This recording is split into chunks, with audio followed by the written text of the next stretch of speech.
Wise.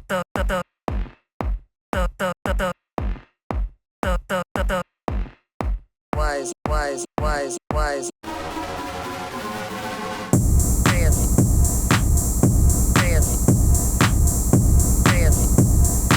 Wise.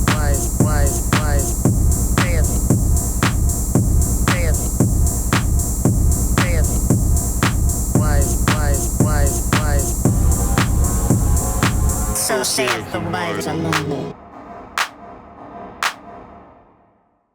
Welcome back to Mages and Murderdads, the continuing show about the Baldur's Gate games and other stuff. We're talking about Baldur's Gate 3. This is episode something of our season on Baldur's Gate 3. Episode 7, I believe, to be more tactical. I'm Cameron, and with me, as always, is Danny. Yeah, I'm Danny. Who do you play? I play Ticklevar the Sorcerer. I play Balthazar Barbarian. Keep going. Balthazar Barbarian. Keep going. And there's a million people I haven't killed. But just you wait. Just you wait. I don't know if that's true. That's Barbarian Rhymes. You said earlier that Hamilton was Barbarian Rhymes. Mm-hmm. Is like that Hamilton? It is, actually. The show is over. The show's over. You're not getting your DVD out. You're not getting your Blu-ray out to double check that there's not a kid. This is you've just this is the glimmer for the listener into the viewer listener into the life of Danny, who immediately goes to the DVD in the year 2024. No, I'm not getting my DVD. I watched that thing one time and I thought, you know what? Not for me. Good ep. Yeah, that was a good one. I think that maybe let's focus less on Hamilton next time. But yeah, let's put this one in the can. Yeah, all right. Now, we're talking about Act 2 this time. Last time we did what? We did the Grimforge in the Underdark. Yeah, we talked about the two ways to get to Act 2, and now we're in Act 2. But even though we're in Act 2, we can go back to Act 1 locations with basic impunity. Yeah, there will be a point where that is no longer true in Act 2. And, you know, I don't think, does the game ever say we were in Act 2? Are these, like, where do these act breaks come from? I guess is what I'm asking. I don't know if the game, is it in save files, maybe? I don't think so. Because we all say that, you know what I mean? Do. Like, within the Baldur's Gate universe of people who play the game, there's a general discussion of Act 1, Act 2, Act 3. Yeah, there's no contesting it. Like no one has I've not seen provided, anyone like, be a like, this different- isn't real, you know, but... Yeah, I think, you know what I wonder is, before early access was even available, a lot of the Larian heads, the real Divinity Original Sin 2 people, they were already talking about like the structure of the games that Larian makes. And it does tend to be, apparently, in those other games, like a 3-act structure. Well, Larian itself did call like what was available in early access Act 1. Act 1. So maybe that's where we got that stuff. But language cannot be controlled by our corporate masters. I agree. Okay, good. Controversial take. Controversial take. I'm just interested because now we're actually Act 1 is in the can.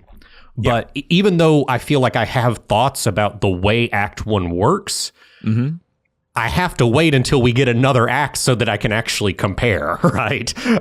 Because I do think that there's going to be a lot of contrasts and a lot of differences we can talk about the way the experience worked until now and the way the next like 10 to 15 hours work. I think I can give you a preview of that without spoiling anything. Act 1 of Baldur's Gate 3 is a sample platter of all the different kinds of things that Dungeons & Dragons 5th edition offers.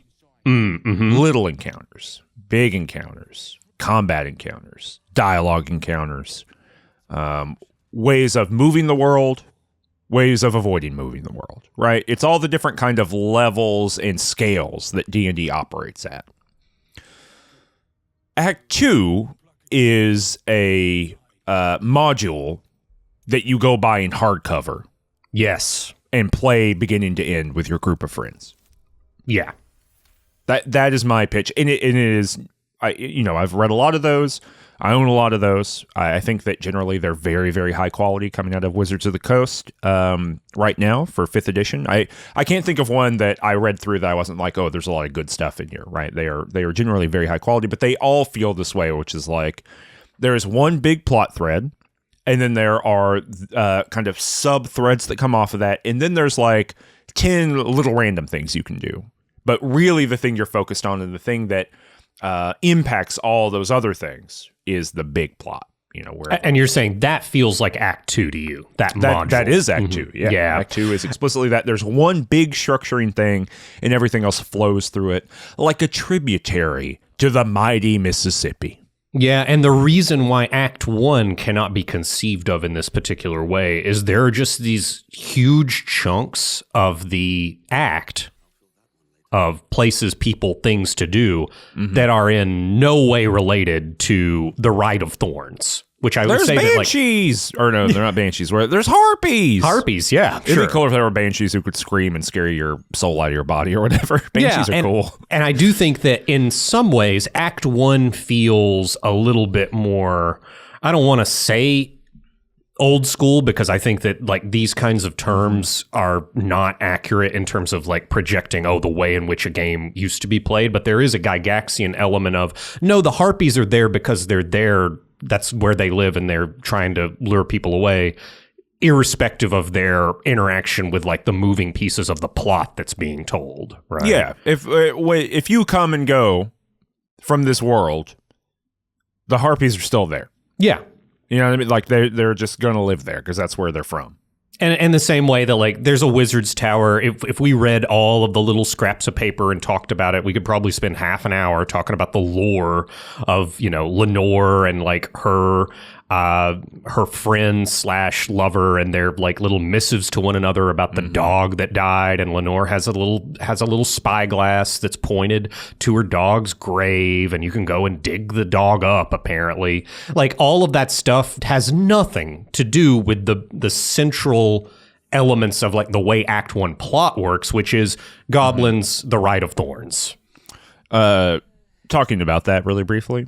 Yeah. Isn't the implication that the bullet is the reincarnated dog? So I think that might be the implication. I don't know what kind of... I know that there is a letter to be like, I can't believe you tamed a bullet. Yeah.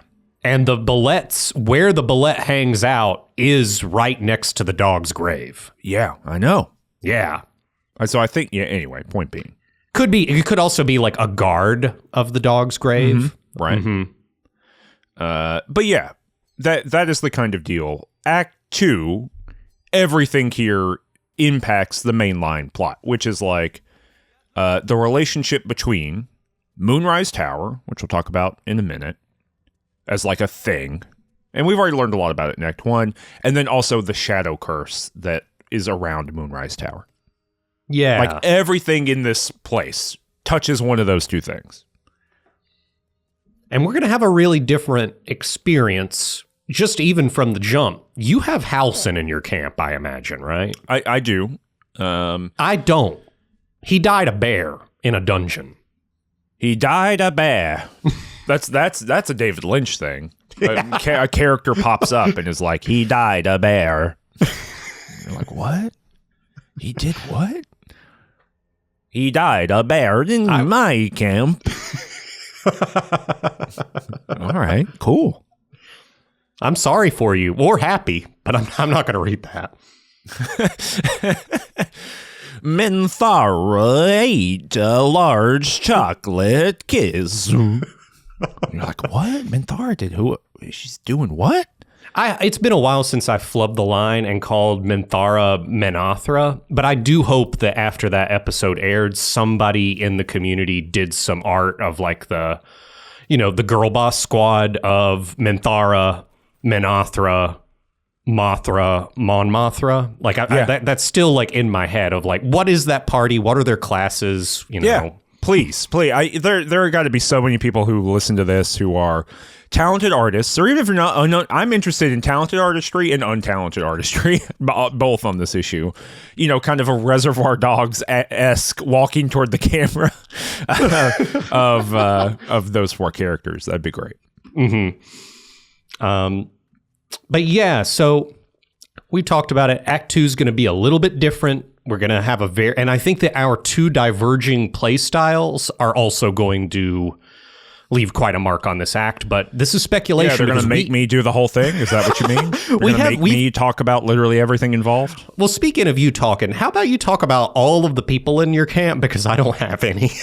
Like, what's their deal? What's going on? Camp. Yeah, sure. People in my camp.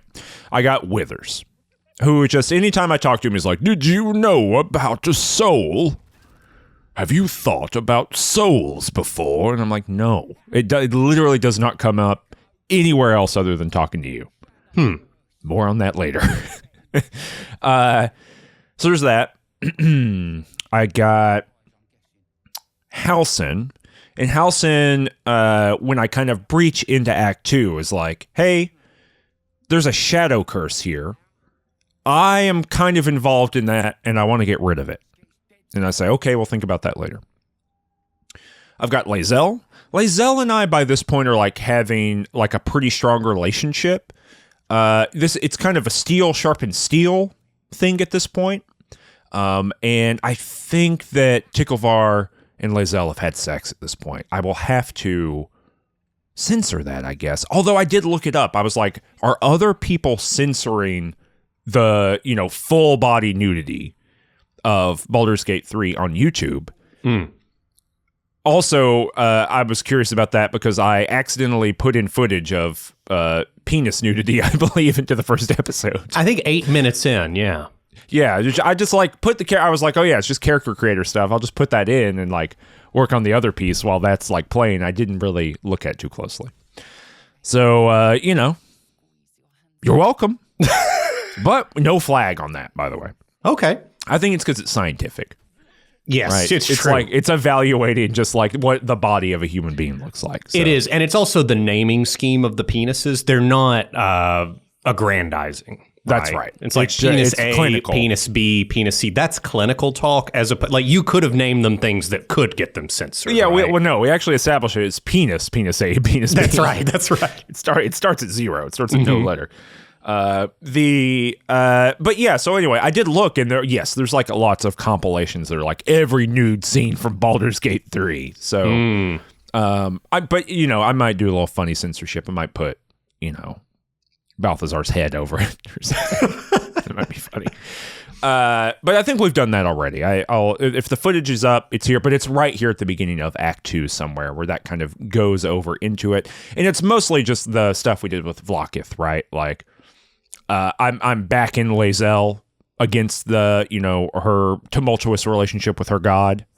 Because the way that ends at the last episode is that you were sent into the little pocket plane into the artifact. Yep. And the dream visitor there told you think that they're going to let you live?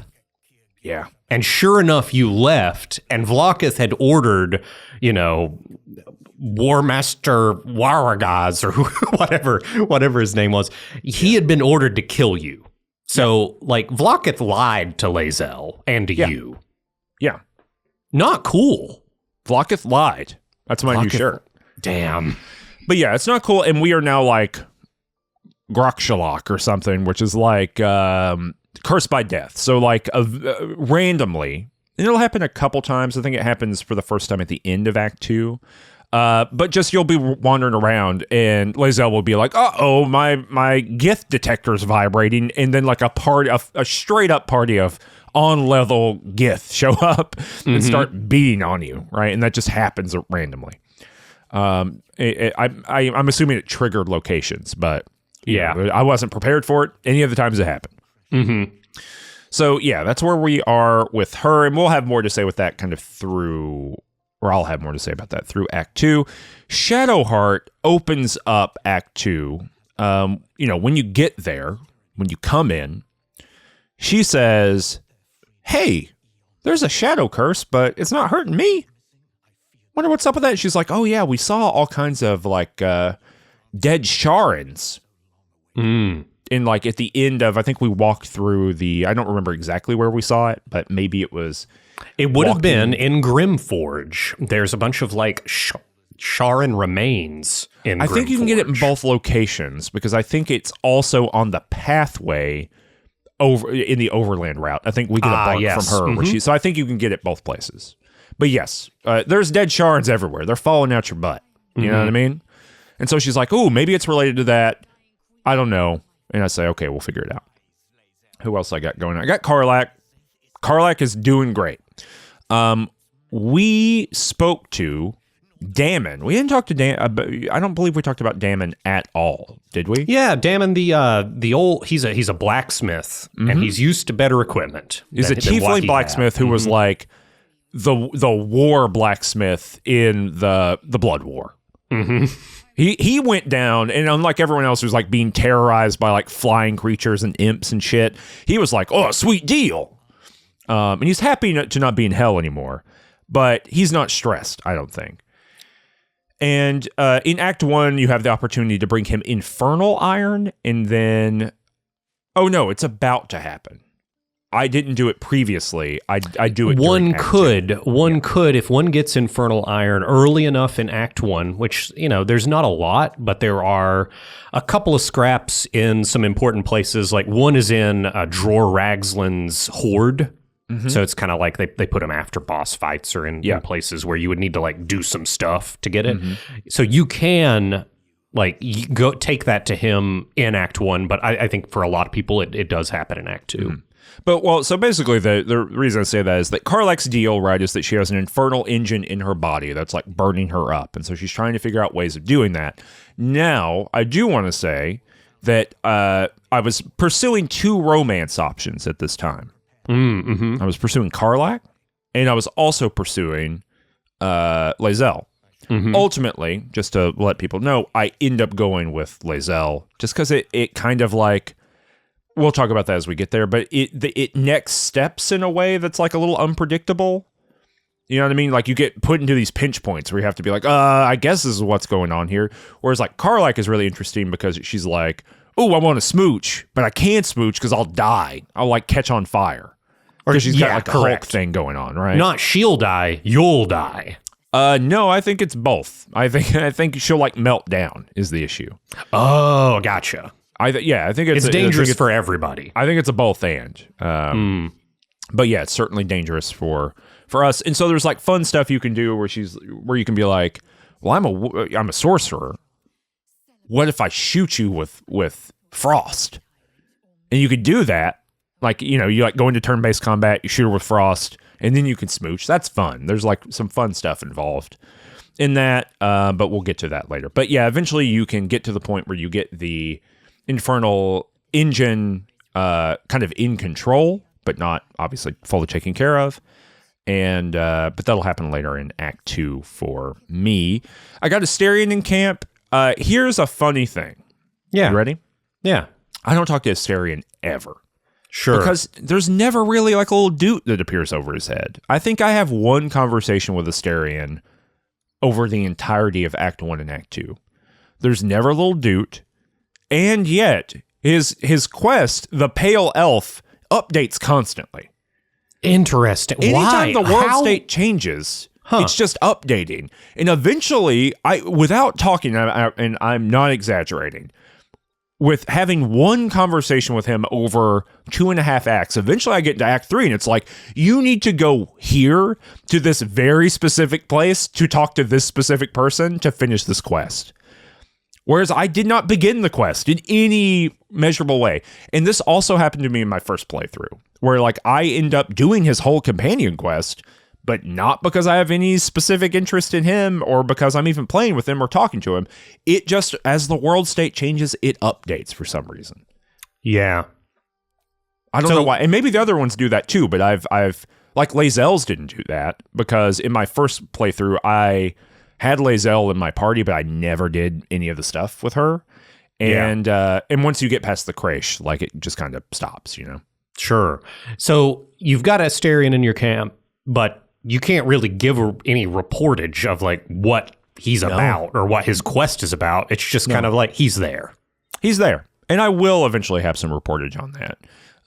Because I do, as we get close to the end of that quest line, and the game is like, you can still do this. I do learn a little bit more.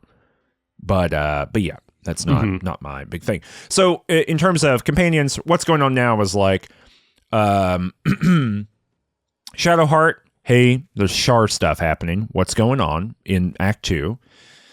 Lae'zel is, my religion is messing with me, and I gotta like get right with some other thing. I've got Karlach, who's like, my heart's on fire, and I gotta figure that out.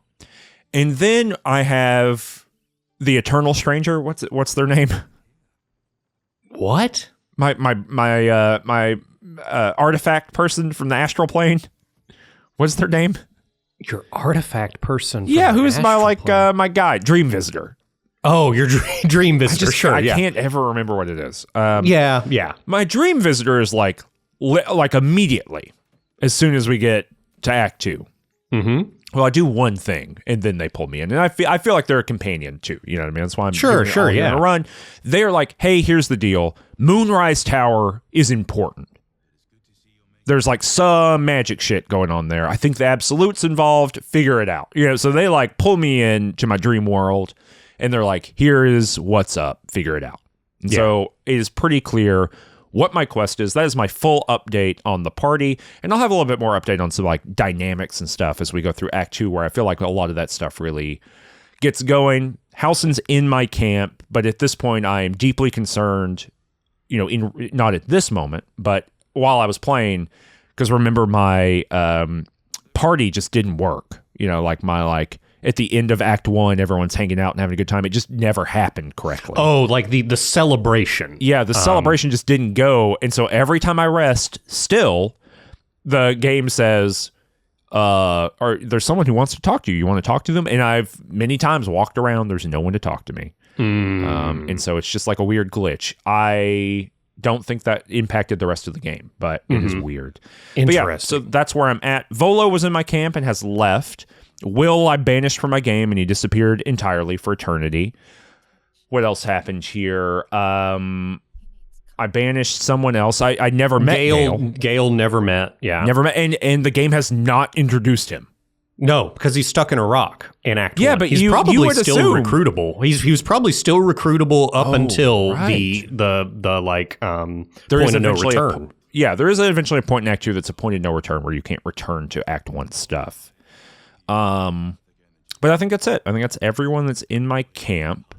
At the end of Act 1, if people remember, the Tieflings say, all right, we're going. You know, we're doing the thing. We are getting out of here. We're going to Baldur's Gate. The Act 2 location is between the Druid's Grove and Baldur's Gate, and we're going to find out what happened to them. I chose to go overland to get here. How did you get to Act 2? I also chose to go overland. And the reason why I did that was because I think that Halsin, if Halsin is in your party, which he I've never spoke to the man, he will. Know him? Yeah, I don't know him. But he will tell you, oh yeah, the Underdark's the safe way. And the overland is kind of like is sketchy. I have a theory that I think that evil characters who are trying to like blend in to the cult of the Absolute are kind of directed towards the overland route. And good characters are directed towards the underland route. And I think that like that meshes up in several different ways. If you recruit Minthara, or not recruit Minthara, but if you're on good terms and you don't snap her neck after you have sex with her, she would end up saying and telling you that, hey, go take this lyre and you know, take the overland route, and you'll meet somebody that'll escort you to Moonrise. So I went to Moonrise because I have been more of a baddie. But you can do either one, and I'm kind of interested to see how this works for you. So I went overland. Yeah. And immediately people were like, ow, ow, ow.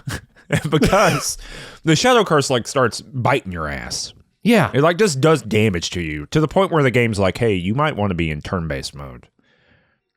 Because you're getting hurt. Yeah. So the Shadow Curse is going to be like this. It's a thing. It's a problem that is going to have to be mitigated or solved. I had the ring that I got in the Wizard Tower from the Automata, so I used it to cast like daylight on my returning pike. And so there are a lot of places in most of the map that is sufficient, like a nice daylight spell, but there are other parts of the map where that is not enough. But the first person I saw was a little goblin who was like, "Who are you? The one of the Cult of the Absolutist?" And I told them, I want to point out first, before we go forward, that in Baldur's Gate 1 and 2, you would receive no signaling or information about this, and all of your characters would just start going, ah, oh, ow, ow, oh, ah, and the red would start filling up their character character portrait, and there would be no information about this. And so this game is incredibly gentle when it comes to this environmental effect. Yes. Because you at least know what the hell it is. But could you imagine how people would react if Baldur's Gate 3 began with an iron crisis and there was a 1 in 20 chance that every weapon you wielded would just break? Yeah, I can't imagine that because but the issue is that it immediately gives you +1 weapons like out the gate. So that's it doesn't matter. You subvert the iron crisis by doing it. We'll talk about it later on, but I actually really do like the way that this game comes around to replicate some of the themes of the first 2 games in like really good ways, I think. And one of them is like there's a pseudo iron crisis, which I think is cool. Yeah. But we'll get there. Unfortunately, it's not a mechanical iron crisis like it used to be. And also you don't spend half of the first game just wielding longsword, 1d6 short sword. But yeah, I also met this little goblin. Tell us about the goblin. Goblin asks, "Oh, are you one of these true soul people?" And I respond, "I'm murder itself with a tadpole in my head and sin in my heart." Whoa. And the goblin's like, The goblin has a very reaction of like, okay. And they direct me to a camp, and I interact with another goblin who's like torturing a warg. They're like throwing a bone into the bushes, into the dark, and the warg goes and like tries to fetch it. And like the darkness, like whatever malignant spirits are out there, kill the dog, and you kind of hear it off screen. Yeah. And Balthazar, after he moves on from that goblin, I use my illithid power to tell him to go fetch it, and then he dies. Because how's the logic in there for Balthazar? He's like, well, you told him what to do. It's actually interesting. I get an inspiration point from this, and I think for being evil, for just I don't understand. Just murder? You get inspiration for murder? Well, remember, your inspiration is tied to the background that you select, and all dark urges. That's the one thing I didn't get a choice in character creation. All dark urges have the same background called Haunted One. Huh. So the idea being you get inspiration points when you are in some way true to your background, whatever that means, right? The name of and every time you get an inspiration, there's almost like an achievement unlocked little pop-up that comes up. Yeah, it's annoying. And each instance of inspiration actually it'll have a name. And some of them are actually very mechanical and not dialogue oriented. So there are like soldier, inspiration points you can unlock by like hitting so many people in combat, right? Mm-hmm. Well, this one seems to be tailor-made for this specific interaction. Like there's not enough, I don't think there would ever be a way to unlock this aside from this particular interaction. Yeah. And there's quite a few of those, especially later on in Act 3 of very specific things you can do at the outcome of quests. You get inspiration points with them. So, yeah. But this is a bizarre moment. The title was Haunted 1: Forcing Responsibility. Huh. The Haunted One has some really strong opinions about pet ownership. And justice. And justice. Huh. And retribution. Huh. Forcing responsibility. Interesting. That stuck out to me. Huh. Mm-hmm. Well, what'd you end up doing after that? Well, Consif, who's another half-orc, he's not a true soul, but he is a true soul cultist. They tell me that they're waiting on a guide, and they say, hey, if you've got a lyre, you can summon, this guide. But they're like, I looked at the wiki, and there's like, if you don't have this lyre that you would pick up from either Nier or Minthara, you would. There are like several other ways to bypass this. I try a performance roll, and I just absolutely, wreck this lyre. I'm no good at performance at all. I have 8 charisma, no proficiency, and a Drider shows up, and it's a Drider named Karnus. And he's big. He's big and scary. He's carrying a moon lantern. I have complained in the past of this, and you know what? I'll own it. Complained. That's the verb. I've complained about things that I think Baldur's Gate 3 beefs on the tone of some of the things, and it's just opinion, right? Like in my mind, it operates one way, and in the game, it operates a different way. And like lots of really cool and smart people came to that decision. I don't think it's wrong. I just don't agree with it. Where we align perfectly is on the Drider. Yes. They got it. They did it. They have perfectly done it. Yeah. No notes. To nail a Drider, you really do need to understand like the religious dynamic of what a Drider would be and how their psyche would be formed in the context of like Underdark and Drow culture. Mm-hmm. And yeah, they did it. In Underdark and Drow culture, Driders are both deeply feared and revered. They are set apart, but also kind of put on a pedestal in some ways. It is both a curse and it could also be seen as a blessing. Like it's a lot of stuff. Yeah, you can get turned into a Drider because you're like not good enough, right? And we just like need a powerhouse, and you suck, and we gotta get rid of you. That's one way. That's happened in some books. The other is like, I would like to become exalted, in the mind of Loth. Yeah, I'm going boss mode, and that's also another way to become a Drider. And if you're a man, that's as close as you get, right? Because you're not going to be accepted into the clergy. Yeah, more than likely not. And also, but it like messes you up. You know what I mean? Like it really. Zaps you in a lot of ways. And so, like, yeah, the Drider's kind of talking to someone else regularly, maybe Loth, it's a little unclear, right?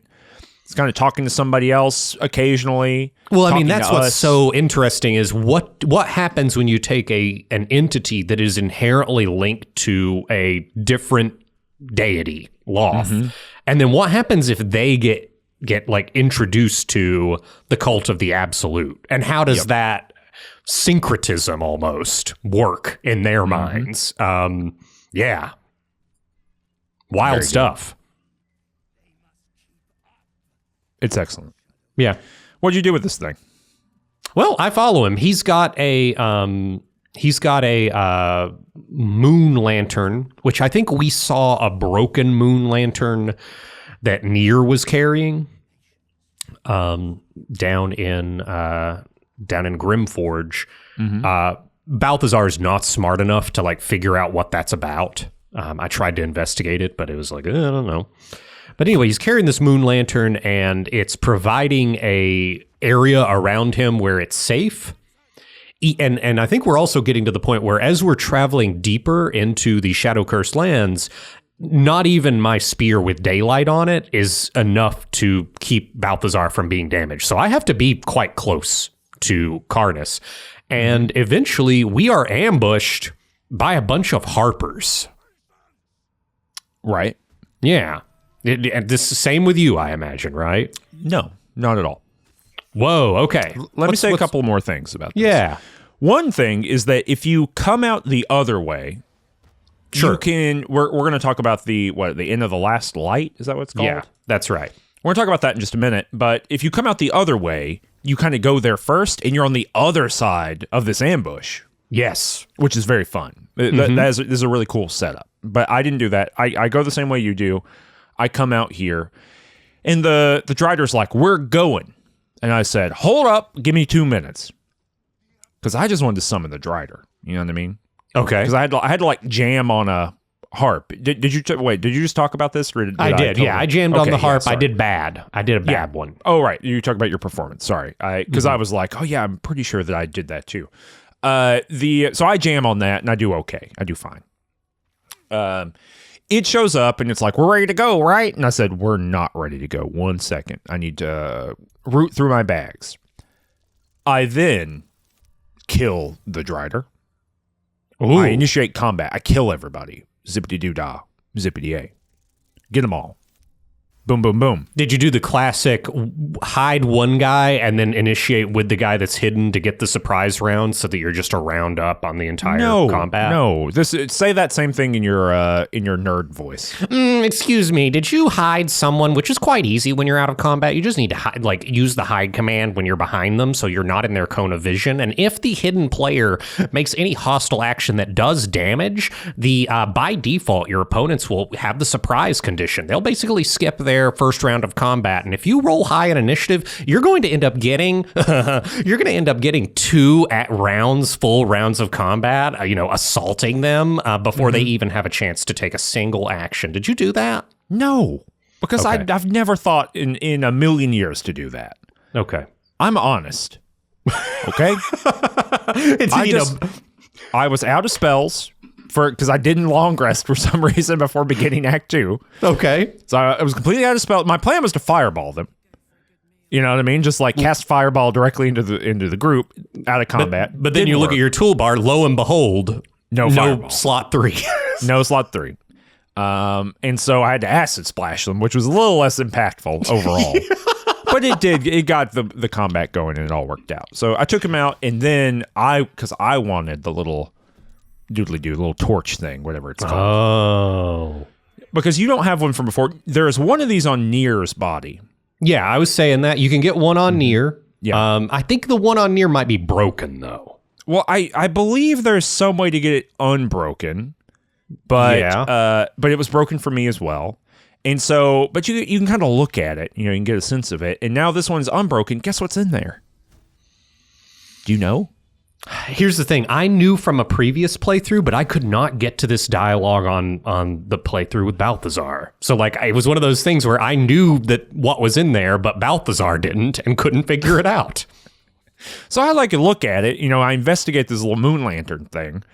Lo and behold, there's a fairy in there. And what this thing is, it's like a 3-dimensional torture device. Yeah. And what it does is it's constantly stabbing this little fairy that's in there and making them shoot moon juice out or something. I don't really know what biomechanically is occurring. I mean, it's very much in line with the idea every child has when fireflies are especially active in the summers. Oh, if I can get a little glass box of some kind, I can make a lantern that'll go forever. But it's not like that. Because it is also, it's covered in internal spikes. Sure. It's not a little glass jar. It's a little, glass torture chamber. It's a transparent Iron Maiden. Yes. And it's poking and prodding. That's not every child. Maybe this is just you. No, but who's I could torture these creatures. Well, that's the thing is that's that you. apparently fairies produce this, luminescence under when they're especially scared or hurt. That's what I'm saying. Moon juice. Whereas, I imagine fireflies, it's just kind of at certain intervals. Yeah. It's not related to pain. No. Oh, wait. Maybe it is. Oh, God. Oh, God. Anyway, so you can talk to this thing, and it's get me the hell out of here. Mm-hmm. And there's a few options. You can jiggle it around and I think kill the thing, right? Isn't that possible? That's almost certainly possible. I do remember that there's dialogue, there's lore that's dropped about, man, these fairies, they're tricksy and they play a lot of tricks. Yeah, they are. So maybe you should keep them in there. I didn't do that. She's like, let me go, this little fairy. And I said, okay, fine. Because it seems bad. It just seems bad to be imprisoned like that. I think Ticklevar's anti-prison, but might be pro reasons to go to prison. Sure. You know what I mean? So we'll see. It's really regrettable when people have to go there, but they got it. Yes, but they got it sometimes. The fairy comes out and is like, hey, thanks, see you later. And I was like, well, can you help me out with this a little bit? And she says, okay, I'll give you the fairy glamour or whatever. And she like gives us all some moon juice and gives me a little bell that I can ring when I need to in order to get new moon juice. So I'm immune to the shadow curse. Yeah, so you have, I don't know if you did this in the first playthrough, but you have I did not. like optimally solved the shadow curse in like the opening moments of Act 2. This is going to be a thing that like Balthazar has to deal with. All of this act is because Balthazar could not figure out the fairy situation. Balthazar is carrying around this lantern when he's outside. I did that my first playthrough. I just carried the lantern around all the time because I was too scared to let the fairy go. But this time I said, you know what? I'll just take the hit if I have to. Yeah, and it all worked out. Well, that's good. That's great for you. So once you're now free and clear, you don't have to be in a convoy. What do you do? I wandered around. I kind of walked around the whole map. I did some stuff that we're not going to talk about for a little while. Sure. But eventually I do end up at the end of the last light. But you end up somewhere else, right? Yeah, I do. So I'm sorry, the last light in. The last light in. But for me, the Harper's attack, which as you said, you could be on the other side of that. You could also, at the moment the Harper's attack, you can change sides. So I could have selected, just side with the Harpers. But I didn't. I stuck with the Drider. I stuck with Karnas, and we repel the Harpers, and we continue on to Moonrise. And when I am at Moonrise, I'm able to secure a lantern of my own, and we'll kind of get to that later. But I kind of figured you would end up in Last Light first, which is why I put it here at the top of Act 2. And also, I think it's important to talk about Balthazar's experience at the Last Light Inn because as early as possible, because it's going to give a lot of context for this stretch of the show. Yeah.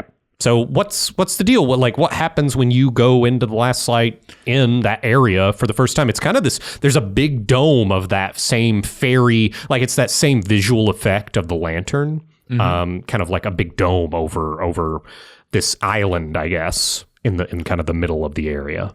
A bubble, a half bubble. Wait, so you don't go there at all?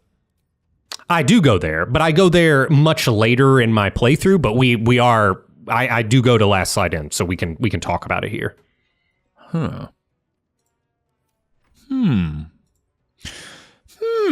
I go there, and someone is like, hold up. Who the hell are you coming out of there? Some Harper, right? Harpers are meddling nerds. You know what I mean? Yeah. They're like secret agent good guys. They're the Forgotten Realm CIA.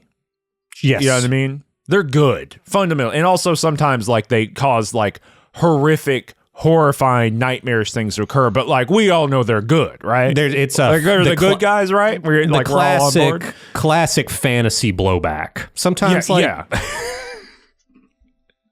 it's so what? Yeah. I went to Rashomon, okay? The Harpers went to Rashomon, and they brought 500 iron golems, and they armed the Rashimi resistance. And now we got to figure out what's going on in Rashomon 50 years later, right? And those iron golems are on every corner, and it's it's got stamped on it courtesy of the Harpers. Yeah, that did happen. It's one of those things where you're reading the newspaper, and you hear about there's a mini spell plague in Schult. Yeah, and you're well, how? And I think that, there comes a point where you're well educated enough to be well, that's Harper's. That's Harper shit right there. Yeah. But no, then you're reading the, the secret Harper Gazette, And it's like, and you're like, wait a minute, hold on, let me go back home. And you like check your back issues, right, of the Harper's Gazette. And you're checking that out, and you're like, oh yeah, 10 years ago, they were doing a lot of work trying to like figure out what the spell plague was about. You know what I mean? They had a whole, NGO dedicated to the spell plague. Where was the HQ? Chult. Huh. It makes sense. There's not a lot of magic users there, but that's was weird. And you're like, that's probably Harper's. It's almost certainly Harper's. Anyway, but that's the deal. That's the Harper's. And so like Harper's are there, and I think at this point I can be like, oh, it's all these tieflings, right? Sure, yeah. But I do think that the first time that you step foot in the last slide in, there is a special little cinematic, and I think it does change. There is. That's part of the deal, right? So the Harper shows up, and I think you can also see like refugees here in the cinematic, because then like 2 minutes into it, 30 seconds into it, maybe, you're right. A special person shows up. Very special. It's Jaheira from the original Baldur's Gate 1 and 2. She's learned nothing. We got to reset her to 0. No. Well, yeah. Wait. I am. I'm going to have a lot more to say about Jaheira in Act 3 when we get to learn more about her. And I will say she like sticks around in the game all the way through those. In my original playthrough, went to a big battle with Jaheira at one point. Shocker that there's big battles in the game. Went to a big battle, Jaheira died, and I thought, that's appropriate. Which is apparently a very common set of circumstances for players. Yeah, it's like it is a known factor. And in fact, I even saw a interview with the voice actor, and she encouraged people to save Scum. That battle so that she survives. There's a huge amount of like Jaheira stuff later, like a huge amount. And she died in the first time I played this game, and I just never got any of that. So it is interesting. I actually like that a lot. I like that can happen. That's cool to me. Yeah. But I was very particular to keep her safe and sound later on, so that I could have her in my camp later. But she shows up and she's like, "What's the deal? Who are you?" And you have to go through. At this point in Act 2, I am so tired of having to explain my whole deal. Sure. Already, I'm tired of that. Yeah. But you got to explain your whole deal. True soul, blah, blah, blah. And she's like, look, I don't know if you know about this. There's a shadow plague out there, or shadow curse. We're protected here because we got this lady, Isabel, who's doing it. If you're truly a good guy, you know what I mean? We got to go to this Moonrise Tower place, which my dream stranger or whatever had already told me about. We got to go there. We got to fix it there. And then I learned a little bit about who I'm now understanding to be the big bad here, Ketheric. That old Ketheric Thor, that old Grinch. He is a general who was once a cleric of Saloon. And then became a cleric of Shar? Question mark. Keep coming up Shar here. What? Keeps coming up Shar.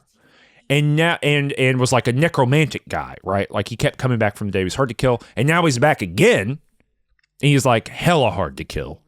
And so it's what's going on? And he's got an army. He got a goblin army. He's got a goblin. He has goblin army. And also some other armies. So we have to like militate against. We're just some sort of ragtag group of rebels, and we got to militate against this big bad army. Yeah. And she's like, you got to figure that out. And I believe this is where she suggests to me that because I've got bug brain, that I should do some infiltration.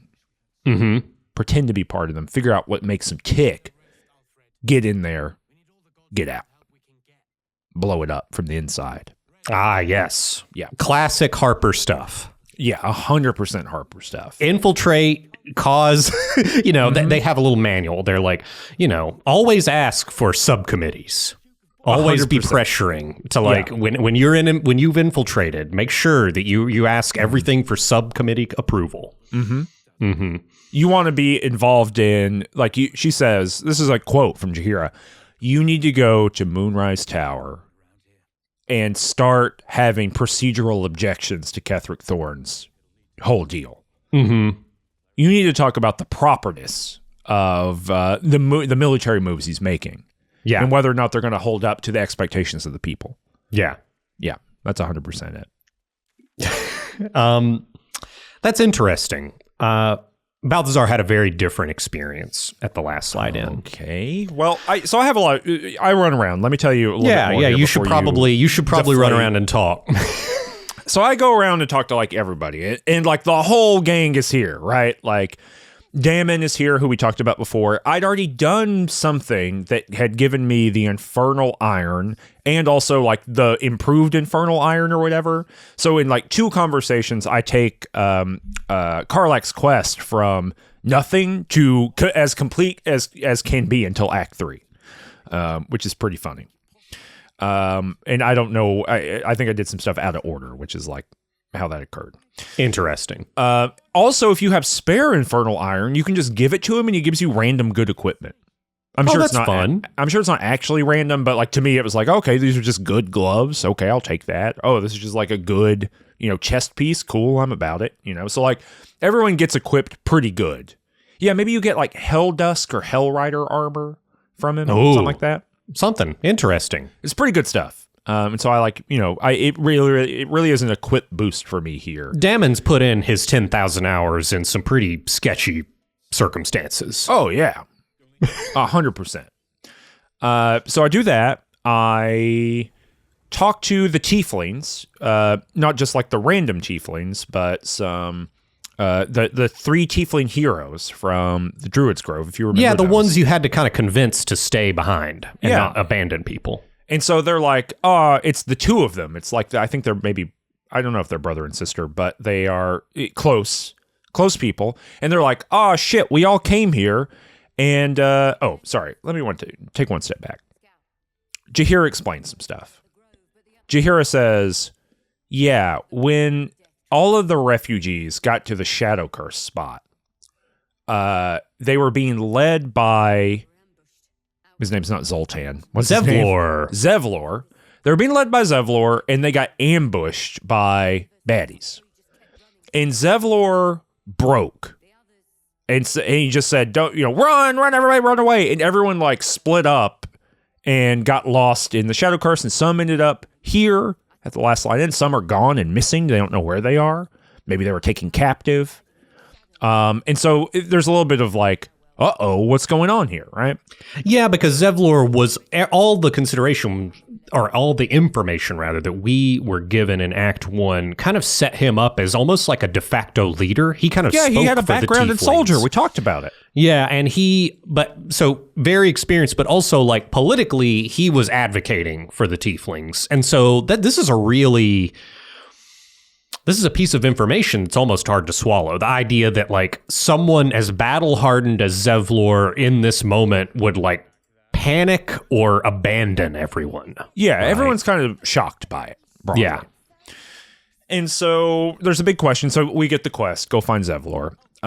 In the same conversation, in the thing, Jaheira's going to like blast me. You know what I mean? She's going to like kill me, murder Ticklevar, R.I.P., because you're bug brained, and she knows because she's got her own little bug in a glass jar. And Maul shows up. You remember Maul? I do remember Maul. Yeah, the little the guild, like the thieves guild leader in training, basically. Yes. She shows up and she goes, "Hey, this dude saved my friends, my little thieving friends, and also didn't give me a hard time about being a thief." He's good. Who's she talking about? She's talking about Ticklevar. Oh, okay. Yeah. And so Jaheira is a little bit of a scamp. You know what I mean? I think she's what? She's like chaotic good or something. Sure. And so, she's not down on thieving too much. And so that's like my in. So then I start walking around. I talk to those tieflings. It's only 2 of the tieflings. And they say, hey, when we were doing all that stuff or whatever, Roland. Oh, no. Flip. Only Roland is here. And is Roland the wizard? Roland's the wizard, and Roland is the one who was like, hey, we need to get the hell out of here. I'm going to Baldur's Gate. I'm going to be the apprentice of like a really important wizard there. Of Leroican. Yeah. And they were like, no way. We got to stay and help. And I'm the one who convinced him. Now he's like sitting at this bar in this inn that's, this like wartime zone. And he's like, when we broke and all that stuff, they're gone. They got captured or some shit. Oh. And so now I'm here. I'm boozing up. I got concerned. So I say, okay, well, I'll go look for them. I'll go look for the tieflings. I'll go help you out. This quest will continue. Interesting. In terms of random people to talk to, I think that's it. There's a bunch of people who are, people who you could have talked to in the previous place, but there's not a lot of questy stuff here. Ultimately, Jaheira says, hey, you got to figure out the Ketheric Thorm stuff, but the only reason that we have the big bubble around is Isabel. You should talk to Isabel. I go up and talk to Isabel. Yeah. Do you want me to tell what happens here? No, this seems like a good stopping point. I think that for context for Balthazar, what's going to happen, this doesn't happen right when I get into Act 2. This would have happened a little bit in, but I think this is the right time to mention it. So I have a dream, and my butler shows up again. Uh-huh. Hey, you know what? In Act 3, yeah, way far ahead, I see the butler's hat. Oh, yeah. It's just like sitting on a countertop somewhere. And I was like, that's that guy's hat. Yeah. Anyway, but yeah. I bet I know where it is. We'll chat about it later. Yep. So I have a dream. My butler shows up and he's like, boy, you enjoying that cape that I gave you that makes you go invisible every time you kill somebody? Mm-hmm, yeah. And truthfully, sometimes it is very useful. Sometimes it is, I have to unequip it because I only have so many charges of barbarian rage in a day. And when I go around where no one attacks me, it goes away. Yeah. So like that often happens with the invisibility is like I will lose my rage when I go invisible and like kind of do a reset. So sometimes it's not good. But overall, great gift. Enjoyed it, Butler. And he's like, boy, I've got something, I've got something that's going to put that to shame, like another piece of your inheritance. And all you got to do, and these are the words he uses, is kill a pretty girl. Uh-huh. And he shows like a little, like almost like episode 1 Star Wars like projection of Isabel. She just kind of pops up and she's like, oh yeah, this pretty girl, Isabel. Mm-hmm. Mm-hmm. And he's like, you're going to be really happy if you kill her. And I was like, okay, I'll take that. It doesn't look like a tough thing to do. I'll take that into consideration. Uh-huh. I show up to the last slide in and I probably get something similar to what you got. I am confronted by... There's so much dream information communicated to people in this game, by the way. There is. It is the primary load-bearing... It is. Like, if you don't have dreams in this game, what do you have? No. Can you imagine that there was a time in Baldur's Gate where you had to learn things by reading them? Remember Baldur's Gate 1 and the entire, like, the fact that you are a ball spawn was just a letter you could not click and read? It's a letter in the library. Yeah, in Candlekeep, right? Or like the fact you mechanistically understand like what the Iron Crisis is only if you read the journal of the dude you kill in Nashkel. Yeah. Like if you didn't read that journal, good luck figuring out what the plot is. Now you would have a dream. Now, but that's the thing is like the dream is the intrusive to the player, so you don't get to say, oh, I just didn't click the dream. No, the dream is inflicted upon you. Can I make a pitch to you? Do it. I think it would be cool. This is not normally my vibe.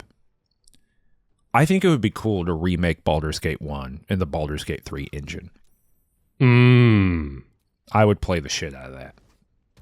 It would be dope. Because you just take the same... Because the game works fundamentally, right? Sure. And so just take all the same stuff, add 10% or something, right? Because, the people are not going to want a 1-to-1. Add 10%, but just do it. All the stuff's there. So in terms of, like, still the 5e engine, just kind of, like, oriented towards Baldur's, like, the content in Baldur's Gate 1. Yeah. 100%. There's no reason why it wouldn't work. One big nature map. You know what I mean? Give us a Nashkelin environs. Give us everywhere in the middle. Give us Baldur's Gate itself. Bing, bang, boom. We're done. Baldur's Gate's already there. We've already got Baldur's Gate. You already got the basic structure. The assets, yeah. Yeah. Now, we can't go to the upper city for some reason, but beyond that. You know, I imagine there are a lot of mods for Baldur's Gate 3 already.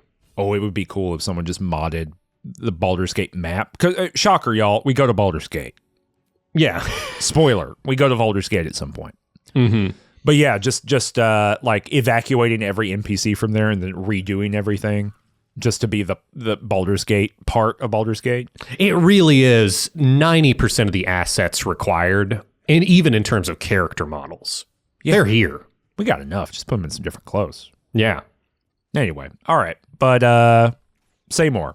Okay. I have a dream.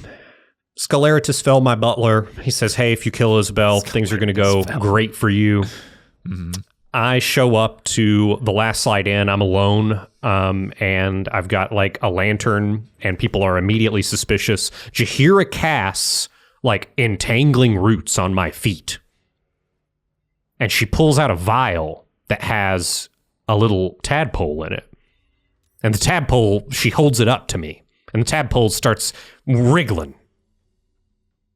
And she says, oh, yeah, they always know their own. You're one of those absolute cultists, and we're going to get you. Mm-hmm. And at this point, I have like a special barbarian dialogue option, which is like holler and then break out of the roots. And so I click that, and I am successful on the strength check, and all of the last slide in goes hostile. Huh. Yeah, so I, first things first, I kill Jaheira.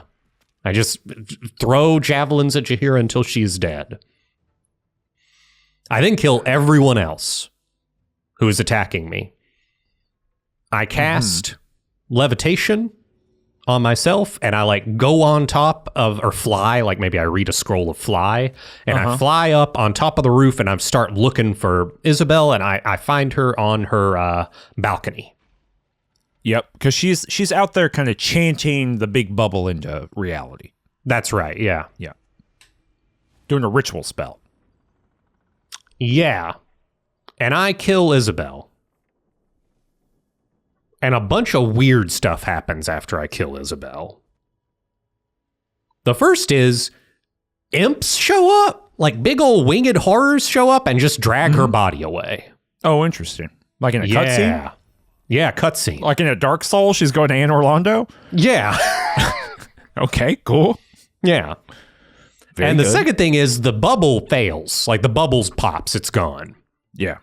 And every surviving person, because I didn't kill everybody in the last slide in, I just killed like the people in the courtyard, and then that's why I like levitated over to her balcony. Everyone turns into a zombie. And there's like a little Everyone turns into a zombie? Every soul in the last slide in. There's no one left. That's not good.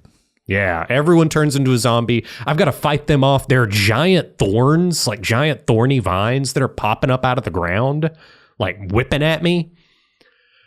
My like weapon is the returning pike, right?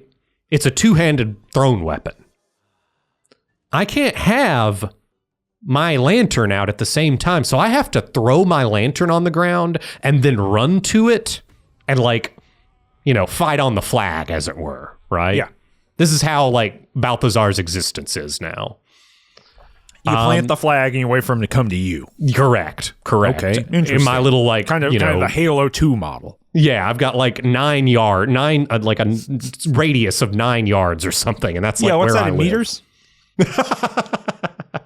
Yeah, for our 9 international meters. audience? It's 1-to-1, right? Yeah, I think it's 1-to-1. I'm pretty sure. So yeah, I kill everyone and they're all dead. And I remember we had a discussion Everyone not in Moonrise Towers, but in the last slide is dead. Well, here's the thing. You killed all of these story important characters. Well, here's the thing. Half the people that are in your last slide in weren't even in my last slide in before I killed them. Because all the tieflings aren't there. Because they all died in Act 1. Oh. Yeah. Yeah. Huh. So really, when you think about it, I only killed Harpers. Yeah. And as we discussed, you did to them what they do to you, you know? Yeah, as we discussed, like, if you want to think about anybody that tells people what to do, It's the Harpers. it's the Harpers. The Harpers don't even have the bravery to tell you, they're telling you what to do. Correct. They're going to make you think it was your idea to do something. Which is the most nefarious, one of the most nefarious forms of telling people what to do. Yeah. So yeah, it's interesting because the first time, this is the footage that I've uploaded, but I was worried that I did not kill Isabel the quote unquote right way, because in the cutscene where the winged horrors take her away, it was like ambiguous to me whether she was actually dead. There was something about the character model that almost appeared animated or like breathing, or you're You're know scrubbing the through this vibe. thing like it's the Zapruder film, right? You're Yeah. like you're looking frame by frame to be like, is Isabel, is she animated? Is she standing here or not standing here? Interesting. Yeah, so I actually replay it, and what's really funny is this entire scenario goes completely differently if I fail the strength check to escape. If you fail the strength check to escape, a guy named Marcus approaches you. And he's like in a flaming fist outfit, and he's like, "Oh, Jahira, this guy's totally cool." And then he like telepathically communicates with you. He's like, "Hey, I'm an absolute cultist too, and we're on a mission. Cool." Yeah, that's another thing we didn't talk about, is that this is like everyone from Act 1 who's making their way to Act 3, right? So it's the Tieflings, it's some Harpers, and it's those Flaming Fist people that we found in the Burning Inn. Yeah, at Joaquin's Rest. Yeah, where they lost the Duke Ravengard. Mm-hmm. Yeah.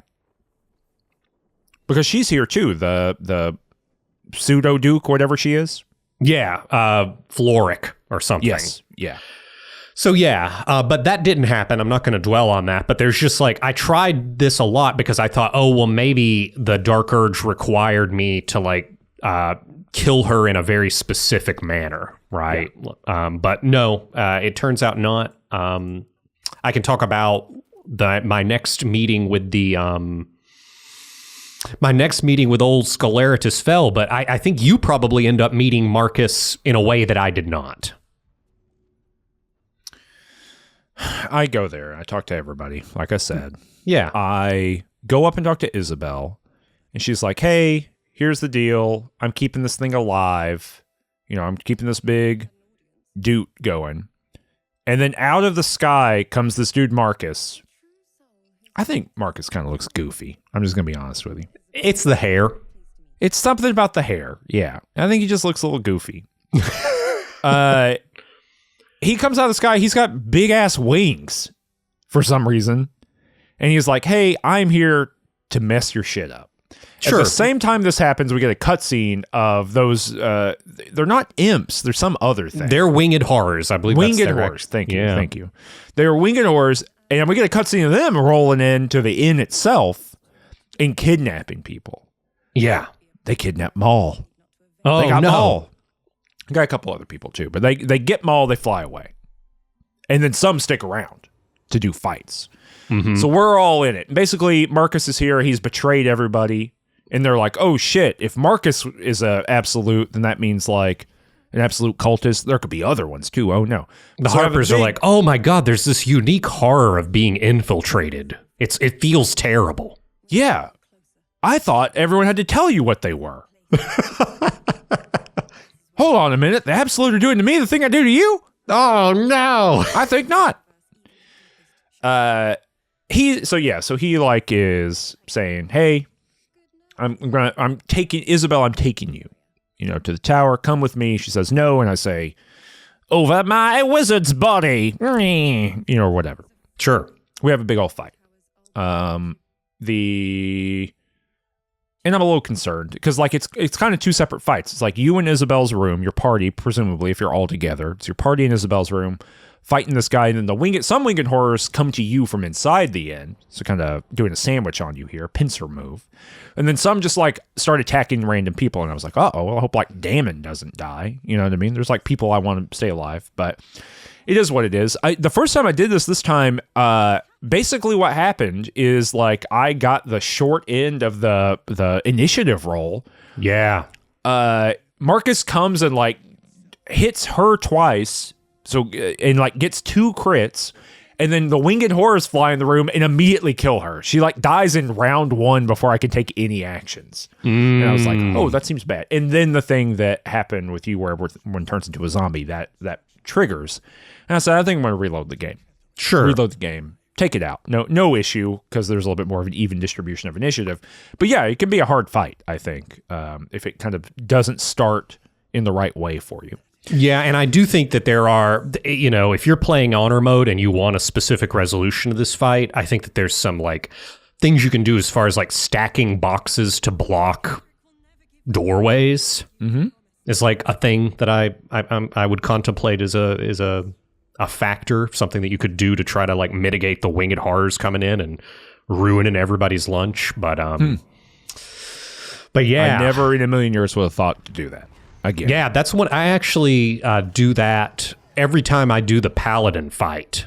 I will wall off the merchant the room over, so that she has to like run around the entire building. So like by the time she actually gets to the fight, it's we've hopefully killed the other 2 people. That's like a thing you can do in the game.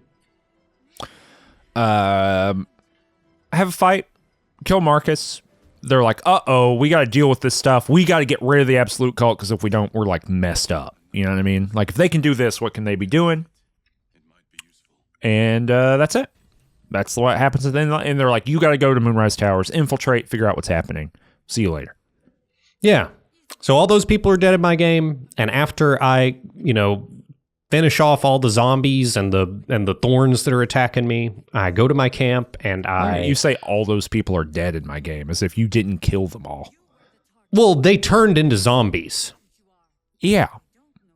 And you know what's wild? Can they be unturned from zombies? Is there a way of doing that? I don't think so. Okay. What's really wild is there was one, I'll upload the footage. It is not canonical, but there's a version of events where I fail that strength throw and Jaheira doesn't get killed immediately, right? But I still kill Isabel.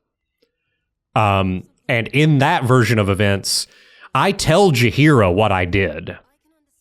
And Jaheira's like, I can't believe you've done this. But when the zombies come up, do you know what Jaheira does? She's like, well, we're on a team.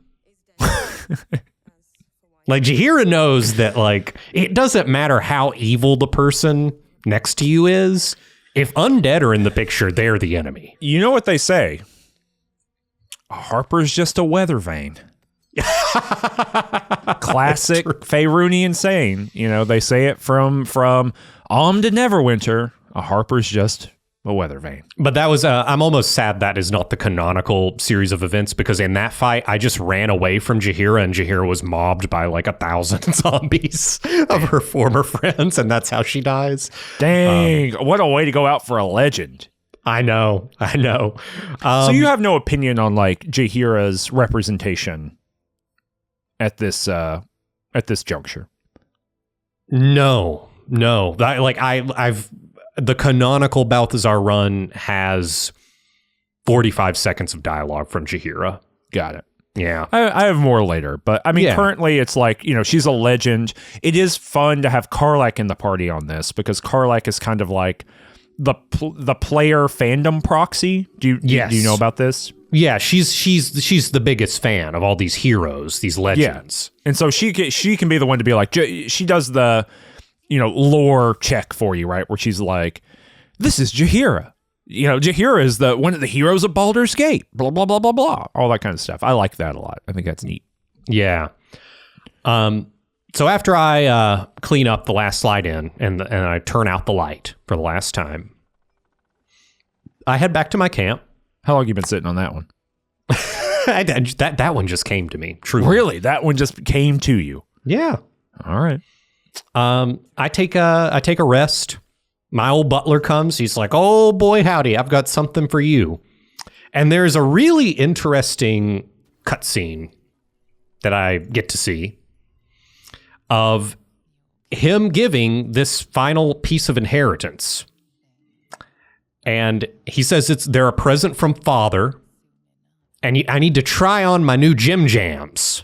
It'd be rude not to try them on because they're a present from Father. Mm-hmm.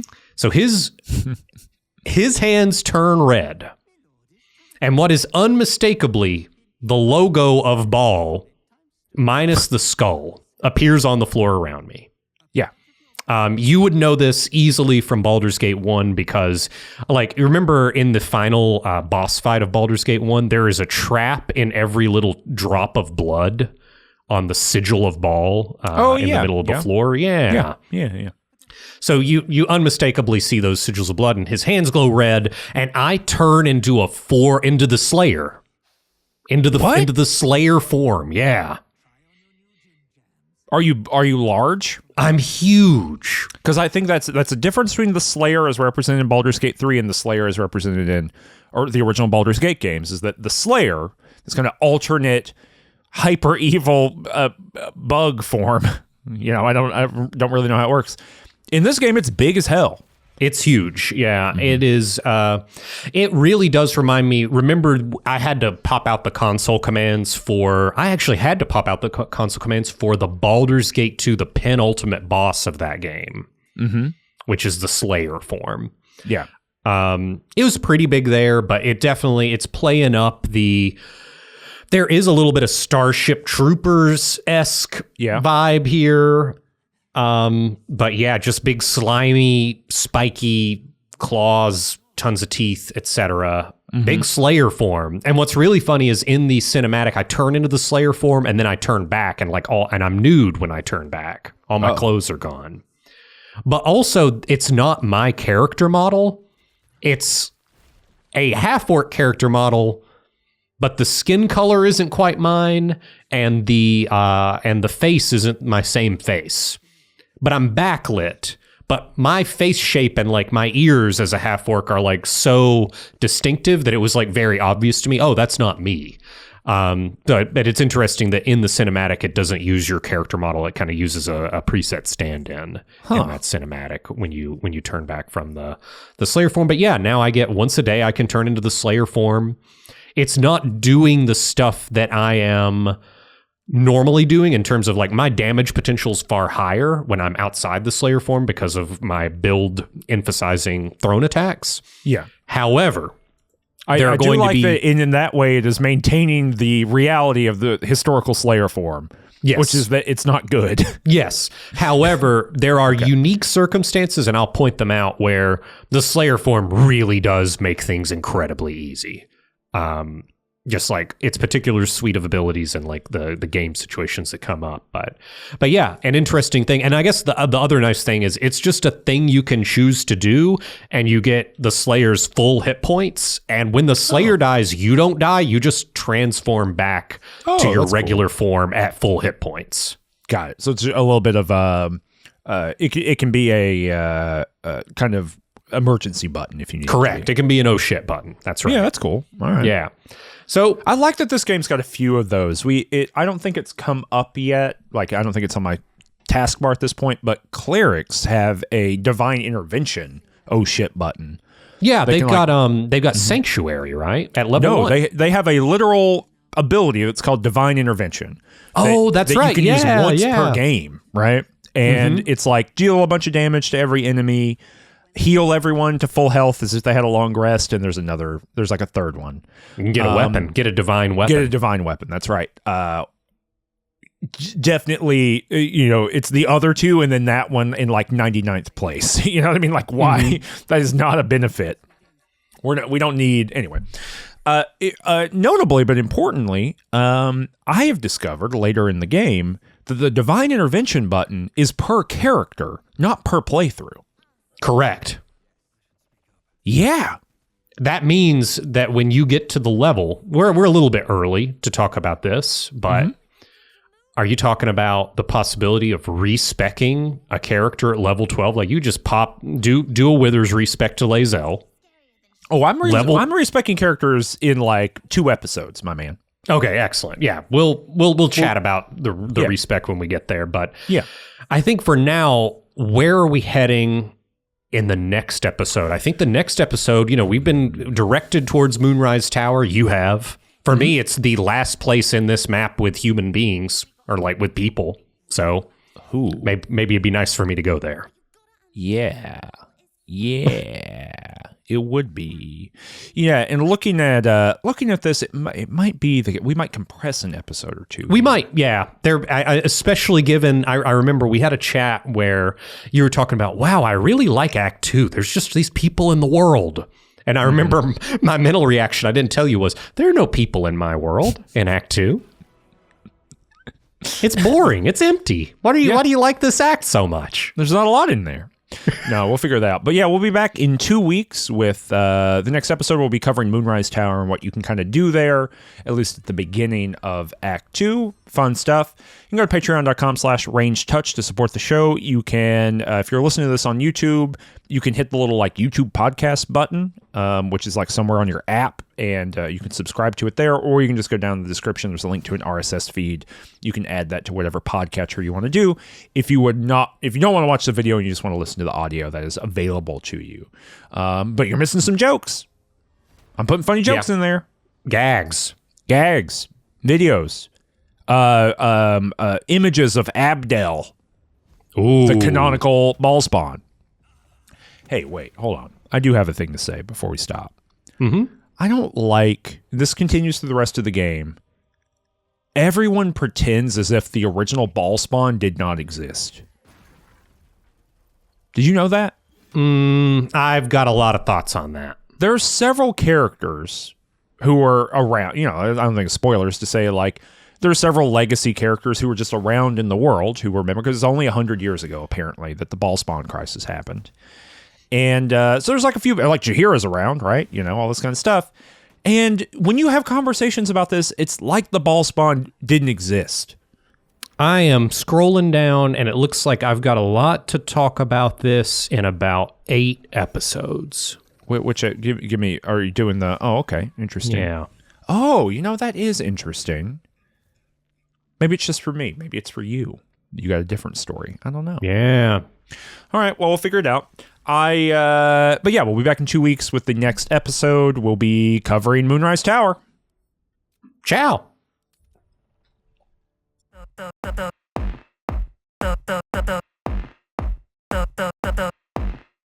Wise.